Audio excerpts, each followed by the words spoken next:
Good afternoon friends.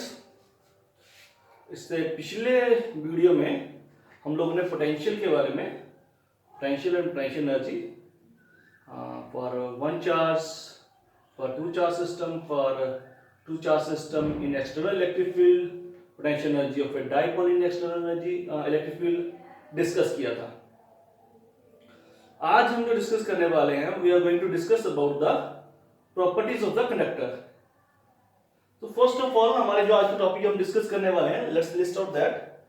पहला topic हम conductor के बारे में पढ़ेंगे, व्हाट इज कंडक्टर, और ये कंडक्टर क्यों है,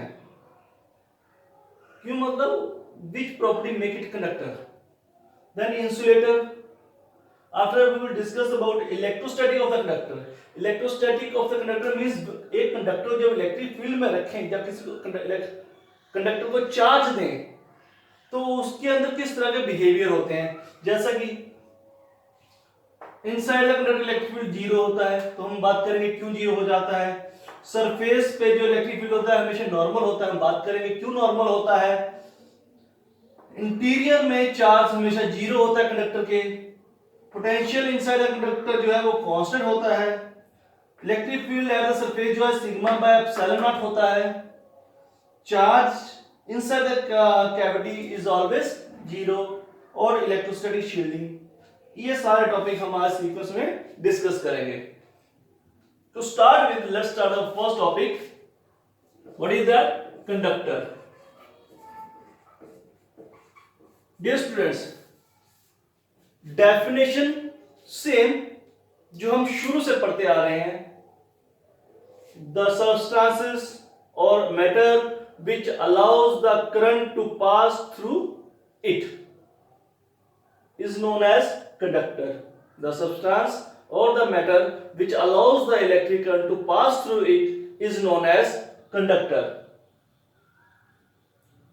Simple. Example: copper, aluminium, iron, so on. Mostly metals are good conductor. Mostly metals are good conductor. So question is, which property, why they behave like conductor? ऐसा क्या इनके अंदर हो रहा है कि ये कंडक्ट कर रहे हैं। Insulator,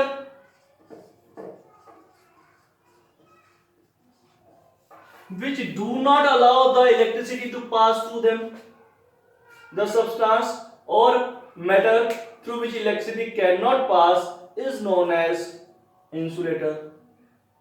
so first of all conductor, अगर हम कंडक्टर की बात करें, mostly conductors have the atoms with less than half filled outer shell. जो इनका वैलेंस शेल होता है वो लेस देन हाफ फिल्ड होता है। वैलेंस शेल आप सबको मालूम है, जैसे किसी का जो आउटर शेल को वैलेंस शेल बोलते हैं, उसके अंदर कितने इलेक्ट्रॉन है, या 8 माइनस जितने इलेक्ट्रॉन्स होते हैं उसको वैलेंसी बोलते हैं। तो उसकी जो वैलेंसी है वो लेस देन हाफ होती है। That means इसके जो आउटर इलेक्ट्रॉन्स होते हैं they are most loosely bonded to nucleus. जो आउटर वाले, अंदर वाले इलेक्ट्रॉन ये स्ट्रांगली बॉन्डेड होते हैं, लेकिन जो बाहर वाले alkaline metals, earth metals, alkaline earth metals, हमारे पास जो फर्स्ट ग्रुप है, सेकंड ग्रुप है, तो पहले में 1 इलेक्ट्रॉन है, दूसरे में 2 इलेक्ट्रॉन है। They are most loosely bonded electrons and can easily be taken out from their orbit. तो होता क्या है, कंडक्टर यानी कि सॉलिड जो हमारे पास सब्सटेंस है, इसमें बहुत सारे एटम जो होते हैं वो क्लोजली पैक्ड होते हैं। Number of atoms are closely packed, इतने क्लोजली पैक्ड होते हैं कि इनका जो आउटर मोस्ट एनर्जी लेवल्स होते हैं वो एक दूसरे के अंदर मर्ज कर रहे होते हैं, जिसकी वजह से जो इनके आउटर वाले इलेक्ट्रॉन्स हैं, एक का इलेक्ट्रॉन दूसरे के ऑर्बिट में whenever it wants it can move. इसका इलेक्ट्रॉन इसमें घूम रहा है, इसका इलेक्ट्रॉन किसी और में घूम रहा है, outer electrons only. So what happens? The outermost electrons remains no longer bounded to their atoms only. तो इस तरह वहां पे बहुत सारे एटम्स हैं, there are infinite number of atoms in a given specimen. अगर मैं आपको एक कॉपर वायर देता हूं तो उसमें बहुत सारे एटम्स होंगे, जितने एटम तो अकॉर्डिंगली उसी तरह से फ्री इलेक्ट्रॉन्स भी होंगे। ये जो इलेक्ट्रॉन जो अपने एटम के साथ बाउंडेड नहीं रह जाता, इनको बोलते हैं फ्री इलेक्ट्रॉन। क्या बोलते हैं इनको? Free electrons.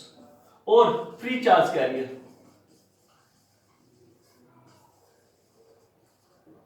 पीछे जो बच रहा है, जैसे इलेक्ट्रॉन निकल गया, ये इलेक्ट्रॉन निकल गया लेटर से, पीछे क्या बचा? Positive ion.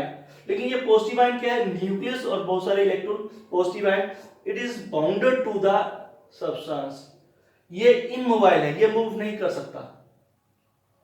तो हमारे पास अब ये ज्योमेट्री बन रही है, हमारे पास ज्योमेट्री में बन रहा है नंबर ऑफ इमोबाइल आयंस जिनके आउटर मोस्ट शेल के इलेक्ट्रॉन निकल चुके हैं, और वो इलेक्ट्रॉन्स क्या कर रहे हैं? With in the surface of the conductor they move randomly in all possible direction, they move randomly in all possible direction. इस तरह से ये क्या बनाते हैं? एक विंड बना लेते हैं, एक क्लाउड बना लेते हैं, ग्रुप बना लेते हैं जो रैंडमली इधर उधर मूव करता रहता है। जब भी हम कोई पोटेंशियल डिफरेंस लगाते हैं किसी कंडक्टर के क्रॉस, व्हाट हैपेंस? ये टर्मिनल नेगेटिव चार्ज है, तो ये इस सरफेस को नेगेटिव चार्ज कर देगा, और ये नेगेटिव चार्ज इन इलेक्ट्रॉन को, फ्री इलेक्ट्रॉन्स को रिपेल करेगा। दे विल स्टार्ट मूविंग, और ये इस तरफ पॉजिटिव बन जाएगा सरफेस, ये अट्रैक्ट करेगा। तो इस तरह से क्या होगा? एक चीज आएगी जो रैंडम मोशन था इनका, कोई किसी तरफ जा रहा था, कोई किसी तरफ जा रहा था, कोई अप जा रहा था, कोई डाउन जा रहा था, कोई लेफ्ट, कोई राइट, कोई किसी तरफ को जा रहा था। रैंडम मोशन, प्रोबेबिलिटी जो लेफ्ट जा रहे हैं उतने ही राइट जा रहे हैं, जो अप जा रहे हैं उतने ही डाउन जा रहे हैं। इस तरह हम कह सकते हैं नेट मोशन वाज जीरो, और नेट मोशन जीरो तो no current is there. Current का मतलब when charge flows from, charge moves from one end to other end, then charge upon time is called current, rate of flow of charge। तो जब charge flow ही नहीं कर रहा, 5 coulomb यहां से यहां पहुंचा, 5 कूलम यहां पहुंच गया, तो यहां से कितना चार्ज गया? जीरो।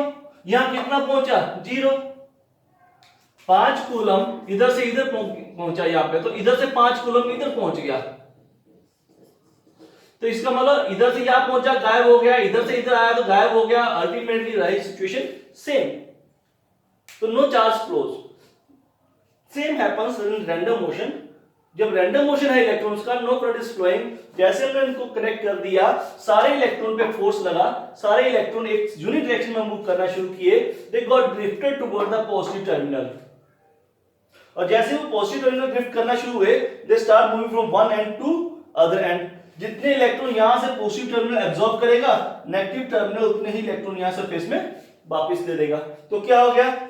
यहां से 50 इलेक्ट्रॉन चले, यहां 50 अंदर पहुंचे, इसने 50 एब्जॉर्ब कर लिए, तो यहां के 50 मूव करके कहां पहुंच गए? नेगेटिव 50 इलेक्ट्रॉन चले और पॉजिटिव तक पहुंच गए थ्रू द कंडक्टर, और कंडक्टर के अपने सेम रहे, 50 मिले 50 गए, अपनी डेंसिटी सेम रही। तो इसका मतलब यह हुआ कि इसके 50 इलेक्ट्रॉन इसके पास पहुंचे through the conductor, that means conductor allowed them to move through them, and that is a conduction. So we can say that the conduction is supported by the free charge carrier, and in conductors free charge carriers are electrons, free electrons, those electrons which were loosely bonded to the atoms, but when they are closely packed they do not remain bounded to their atoms and start moving randomly here and there to any atom, and hence the conductor start conducting. So this was all about conductor. Why conductors show this behavior? Because conductors have free electrons in them that helps the current to flow through the conductor. और जब insulator की बात करें तो insulator में free electrons नहीं होते, और फ्री इलेक्ट्रॉन्स नहीं होते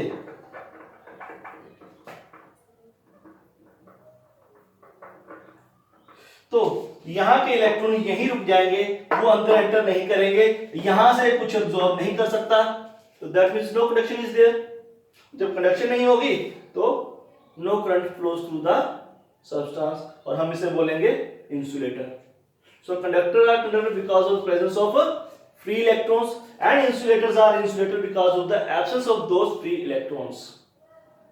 अब कभी कभी 1 मार्क्स में क्वेश्चन आ जाता है which type of charge carriers are responsible for conduction in metals.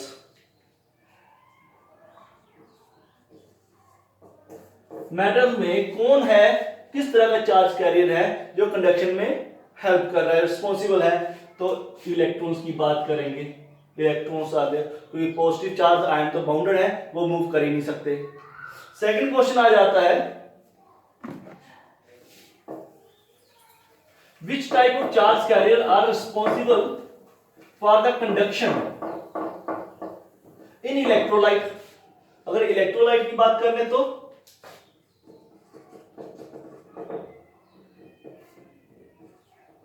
Electrolyte में आप जानते हो क्या होता है, positive ions and negative ions, और दोनों ही फ्री होते हैं। इलेक्ट्रोलाइट लिक्विड सॉल्यूशंस होते हैं जिनमें आयंस होते हैं हमारे पास पॉजिटिव आयंस और नेगेटिव आयंस, जैसे सोडियम क्लोराइड का सॉल्यूशन है वो इलेक्ट्रोलाइट है, sodium positive, chloride negative ions होते हैं। तो सच टाइप ऑफ सॉल्यूशन उनमें कौन रिस्पॉन्सिबल है? तो जैसे हम इलेक्ट्रिक फील्ड लगाएंगे तो क्लोराइड आयंस जो है वो नेगेटिव टर्मिनल से पॉजिटिव टर्मिनल की तरफ जाएंगे, और कॉपर जो आयंस है, सोडियम क्लोराइड है, तो जो सोडियम के जो एटम्स हैं आयंस वो पॉजिटिव टर्मिनल से नेगेटिव टर्मिनल तरफ जाएंगे। So we can say both are movable and hence in electrolyte both positive ions and negative ions both are responsible. Same third question बन जाता है in ionised gas which type of charge carriers are responsible for the conduction in ionized gas. तो ionized gas क्या होती है? एक gas है जिसमें एटम्स हैं रैंडमली मूव कर रहे हैं, उन एटम में से एनर्जी देके इलेक्ट्रॉन्स को निकाल लेना, तो पीछे क्या बचेगा? आयंस। तो इस गैस को बोलेंगे आयनाइज्ड। तो आयनाइज्ड गैस में हमारे पास क्या है? इलेक्ट्रॉन्स है और पॉजिटिव आयंस है, and both are movable hence in ionized gas electrons and positive ions are responsible for conduction. So this was all about conductor and insulator.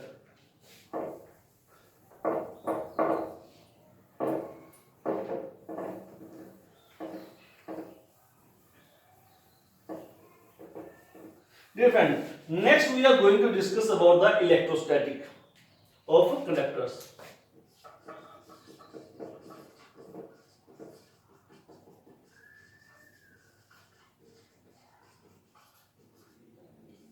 तो जो पहले पॉइंट कर लेते हैं clear, inside conductor electric field is always zero. किसी भी conductor के अंदर इलेक्ट्रिक फील्ड हमेशा क्या होगा? जीरो होगा। आइए देखते हैं क्यों जीरो होगा। वी नो दैट कंडक्टर्स में क्या होंगे? Free electrons and immobile positive ions. और अगर कोई चार्ज नहीं दिया हुआ, न्यूट्रल है ये, तो वो इलेक्ट्रॉन रैंडमली सारे डिस्ट्रीब्यूटेड है, तो sum of the positive charge and sum of negative charge is zero, hence E is also zero. But अगर मैं इसको एक्सटर्नल फील्ड में रख देता हूं तो क्या होगा? ये एक्सटर्नल फील्ड है,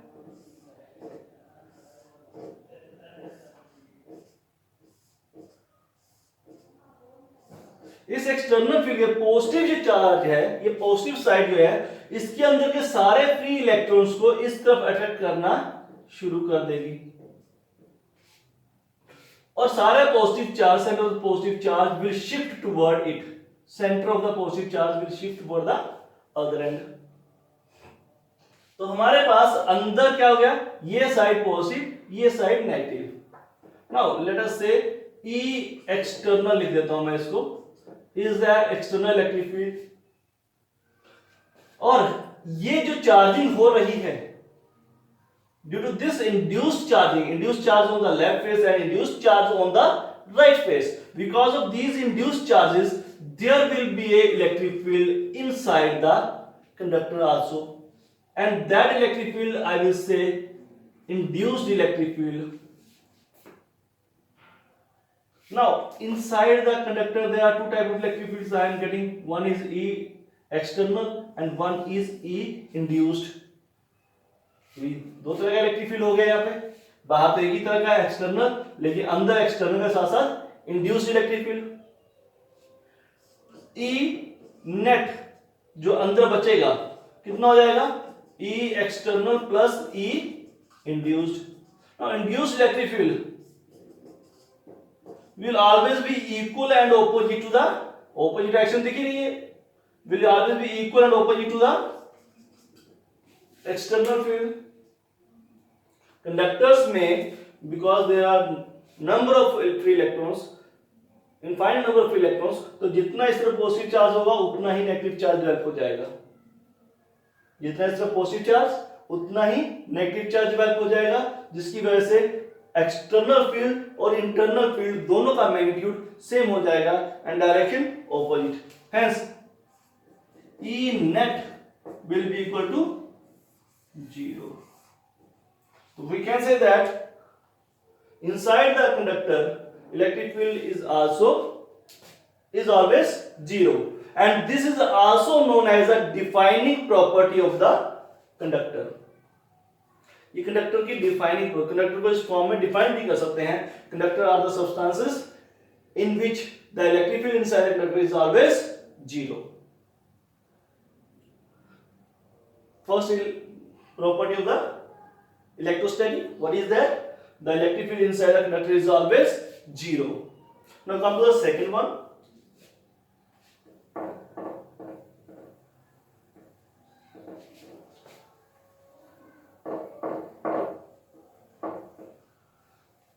Second property says that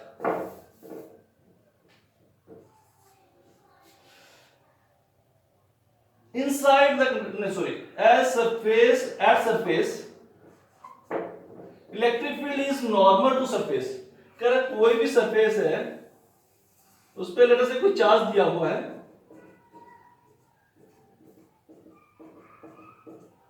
और चार्ज की वजह से इसके इलेक्ट्रिक फील्ड बना हुआ है. Electric field, the second property says that this electric field is always normal to the surface. Dear friends, let's discuss about it. What will happen if it is not normal? What will happen if electric field is not normal but at certain angle to the surface? Now if I resolve this electric field into its rectangular component, E cos theta, E sin theta. What E sin theta is doing? E sin theta is trying to make the charge move out of the surface, which will never happen. Charge will not come out of the surface. What E cos theta is trying to do? It is applying the force on the neighboring charge. अगर यहाँ पे field इस तरफ को है तो इस area में जितने चार्ज हैं उन सब चार्ज पे सरफेस के पैरेलल एक फील्ड बन रहा है. All the charges will experience a force parallel to the surface. If the electric field is not normal to the surface, there must be a non-zero component of the electric field, tangential component of the electric field parallel to the surface, and this component, tangential component, will apply the force on the charges parallel to the surface. And hence charges will start moving parallel to the surface. ये सारे charge surface के parallel में move करना शुरू कर देंगे. And जैसे ही as soon as the charge will start moving, a surface current will get developed. And hence there will be no static situation. Means if we have a certain pipe or railing, or we have a gate, iron gate, air is flowing through crossing it, and due to friction a charge develops on it, and as soon as I touch the gate I will get a shock if such situation is happening, because that is making a current. और जैसे ही current को हाथ लगाएंगे तो हमें shock लगेगा, but never happens that. Why? Because there is no current when potential difference is not applied, which indicates that this component is always zero. This component is always zero, and it is possible only the tangential component is zero only if the whole of the force is acting normal to the surface. Hence we can say that the electric field lines are normal to the surface, or electric field is always directed normal to the surface of the charged conductor. This was about the second property. Come to the third. In the interior of the conductor, excess charge is always zero. Dear friends, हम अभी तक वही चीजें use कर रहे हैं, वही terms use कर रहे हैं जो हमने कर चुके हैं सिलेबस में, अभी तक पढ़ चुके हैं ना. क्वेश्चन कम्स, इंटीरियर, कोई भी कंडक्टर है, लेट अस से कंडक्टर है, कोई भी कंडक्टर है, और इसके अंदर Q ऑलवेज जीरो होता है. जितना मर्जी इसको चार्ज दे दें, सारा चार्ज कहां जाएगा? इसके आउटर सरफेस पे. Excess charge is always distributed uniformly over the whole surface.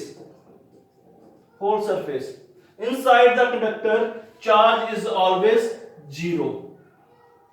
Why it is zero? Prove it that the charge is zero here. To prove it, let's consider any point P where I want to check the charge. और कहीं भी charge cheque करना है तो एक काम करिए, draw a Gaussian surface. Flux coming out of this Gaussian surface, we can write by two expressions, E dot ds phi is equal to E dot ds, or E ds cos 0 से 1. Now according to Gauss theorem, phi is equal to Q by epsilon naught, where Q is the charge enclosed in the Gaussian surface, which we have to find out. Here, अगर इससे पिछला वाला मैं देखूं, first वाला, inside the conductor electric field is always zero, तो ये मेरे पास क्या हो गया? 0 into ds is equal to 0. Now comparing 1 and 2, दोनों फ्लक्स के रिलेशन है, दोनों कंपेयर करूं, what I will get? Q by epsilon naught is equal to 0, hence Q is equal to 0. So by using the Gauss theorem, we can prove that the electric field inside the charged conductor is always zero. The whole of the excess charge always distributes uniformly over the whole surface. Now come to the fourth point, friends.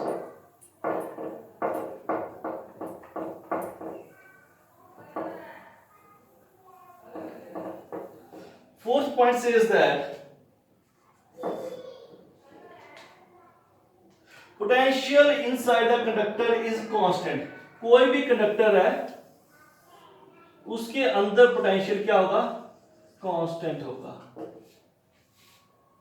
तो दोस्तों, हम लोग relation between potential and electric field पढ़ चुके हैं. क्या relation था? E is equal to minus dV by dr.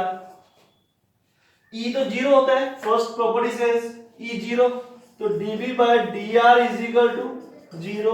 किसी भी टर्म का डिफरेंशिएशन जीरो तब होता है अगर वो कांस्टेंट हो, तो that means v is equal to constant. अगर यहां पे पॉजिटिव चार्ज है,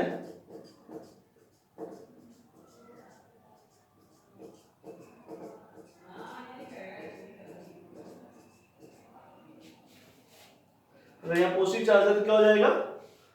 v इज कांस्टेंट.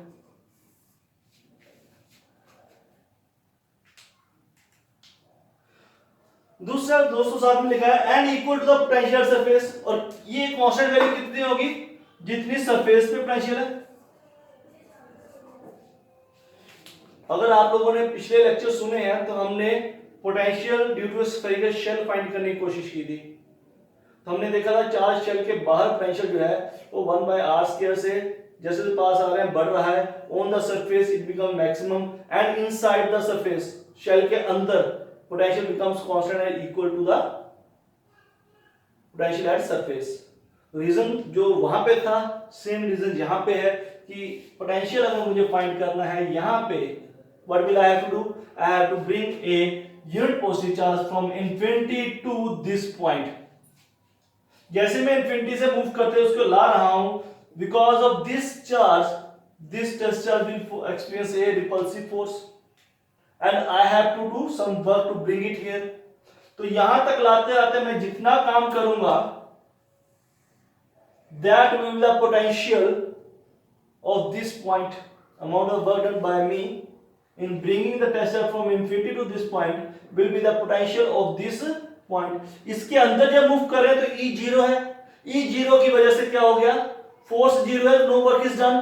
तो यहां से अंदर कोई काम नहीं करना पड़ रहा, तो इंफिनिटी से यहां तक का टोटल काम कितना हो गया, जितना यहां तक था। तो इसका मतलब कहीं भी अगर अंदर चेक करें तो पोटेंशियल कांस्टेंट होगा, किसके बराबर होगा, जितना पोटेंशियल सरफेस पे होगा। So this was the explanation about the fourth property, that potential inside the conductor is always constant and its value is equivalent to the potential on the surface. और surface से जैसे आगे बढ़ेंगे, जैसे surface से थोड़ा सा भी आगे हुए, the value will be different. यहां से लेके सरफेस से लेके अंदर कहीं भी पूरे वॉल्यूम में चेक करें, पोटेंशियल सेम होगा, लेकिन सरफेस से जैसे बाहर की तरफ आएंगे पोटेंशियल वेरी करेगा, the potential will be different. Now come to the fifth point, electric field at the surface is sigma by epsilon naught. तो डियर फ्रेंड्स, अब हमें इलेक्ट्रिक फील्ड फाइंड करना है सरफेस के ऊपर। अगेन गॉस थ्योरम यूज कर लेते हैं। ड्रॉ ए गॉसियन सरफेस, मुझे यहां चेक करना है, तो मैंने गॉसियन सरफेस ड्रॉ किया जो थोड़ा अंदर है और थोड़ा बाहर है, सिलेंड्रिकल शेप में, small cylindrical shape. If this is delta S, then phi will be equal to E dot delta S, क्योंकि इस तरफ वाला जो एरिया, कर्व वाला एरिया, उसका जीरो हो जाएगा, बिकॉज इलेक्ट्रिक फील्ड नॉर्मल है और एरिया वेक्टर सरफेस के परपेंडिकुलर होता है, तो दोनों में एंगल 90, तो इसके लिए cos 90 जीरो।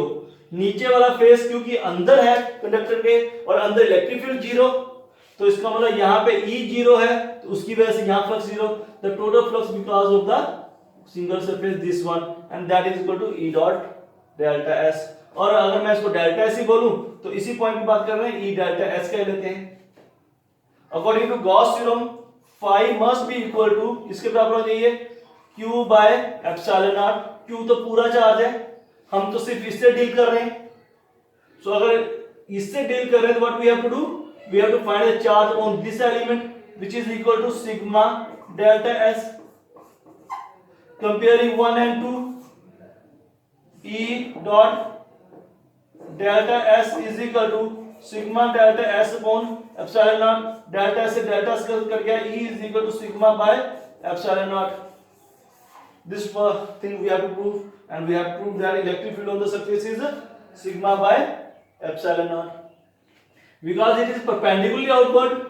हमारी second property, normal to the surface, it is a directive, electric field has a direction, therefore we can also write E is equal to sigma by epsilon naught, n cap, where n cap is the direction of electric field, in this case normal to the surface।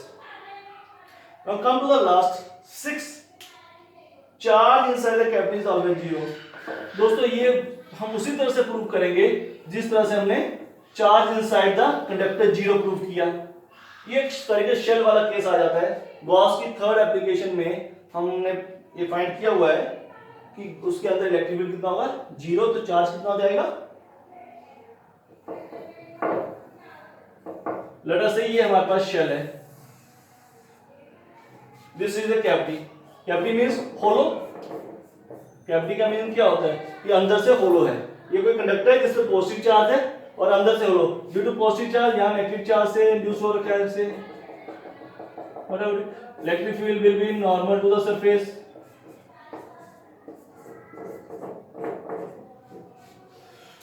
Eight this point what is charge, charge inside the cavity is always zero. तो same Gauss theorem लगा लेते हैं, Gaussian surface consider कर लिया, तो phi must be equal to E dot ds और जो किसके बराबर 0 because E inside the shell is 0. Also phi is equal to q by epsilon naught. Comparing 1 and 2, q by epsilon naught is equal to 0, q is equal to 0. So inside the cavity also the electric field is 0 and the charge is 0. दोस्तों एक term है electrostatic shielding. ये जो cavity वाला case हम discuss करते हैं इसी के एक एप्लीकेशन आए थे, इसी फिनोमेना को हम बोलते हैं electrostatic shielding. Let's see what is electrostatic shielding.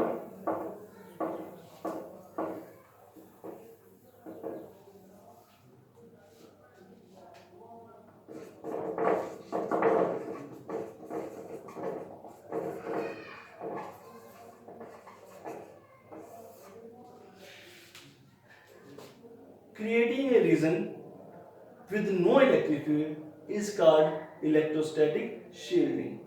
It is the phenomena stating that inside the cavity the electric field is also always 0 and V is constant. Inside the cavity the electric field 0, charge 0 and potential is constant. This term is known as electrostatic shielding. The process under which the whole charge reside on the outer surface and inside the cavity the charge is always 0 is known as electrostatic shielding. और दोस्तों इसकी बहुत applications भी हैं, जैसे unit class में 8 में हमने पढ़ा था it is safer to sit inside a car और bus than standing outside during lightning and thunder. जब लाइटनिंग और थंडर हो रहा हो तो कार के अंदर बैठने या बस के अंदर बैठना सेफ होता है। क्यों सेफ होता है? Because that makes the cavity, बाहर मेटल का कंडक्टर है, होलो कंडक्टर हो गया जिसके अंदर हम लोग कैविटी के अंदर बैठे हैं और कैविटी के अंदर चार्ज और इलेक्ट्रिक फील्ड 0 होगा। बाहर जितना मर्जी चार्ज हो जाए, बाहर जितना मर्जी फील्ड बन जाए, अंदर हमेशा 0 रहेगा, अंदर हमेशा शील्डेड रहेगा। शील्ड मतलब अंदर से प्रोटेक्ट रहेगा, अंदर चार्ज नहीं आएगा। सो एप्लीकेशन क्या होगी? Number 1, it is safer to sit inside the car और बस ड्यूरिंग द लाइटनिंग और थंडरस्टॉर्म। और भी बहुत सारी एप्लीकेशन, जैसे आप लोगों ने देखा होगा डिटेक्टिव्स यूज करते हैं, वो ट्रांसमीटर यूज किया किसी ने तो ट्रांसमीटर को वो दिखाते हैं आपको फिल्मों में कि बॉक्स में बंद कर दिया तो सिग्नल जाना बंद हो गया। क्यों सिग्नल जाना बंद हो गया? क्योंकि जैसे ही ट्रांसमीटर को बॉक्स के अंदर बंद रखा, मेटल बॉक्स के अंदर रखा है, मेटल के अंदर बन गया फैराडे केज और इलेक्ट्रोस्टैटिक शील्डिंग। और जैसे इलेक्ट्रोस्टैटिक शील्डिंग हुआ, क्या अंदर इलेक्ट्रिक फील्ड 0, चार्ज 0, तो उस डिवाइस की जो तक वेव्स नहीं पहुंच पा रही, इलेक्ट्रोमैग्नेटिक वेव जो चल के आ रही है स्पेस में, जो उस तक पहुंचनी, जो उसमें कैच करनी है उस तक नहीं पहुंचेगी और शील्डेड हो गया। हमारे कुछ सेंसिटिव इंस्ट्रूमेंट होते हैं जो इलेक्ट्रोमैग्नेटिक वेव से या इलेक्ट्रिक फील्ड से बड़ी जल्दी इन्फ्लुएंस हो जाते हैं, तो उन इंस्ट्रूमेंट को प्रोटेक्ट करने के लिए मेटल बॉक्सेस में रख दिया जाता है so that they got shielded from the external electric field. For today, up to this topic only. Next we will discuss about the dielectric, polarization and capacitance in our next lecture. Thank you students.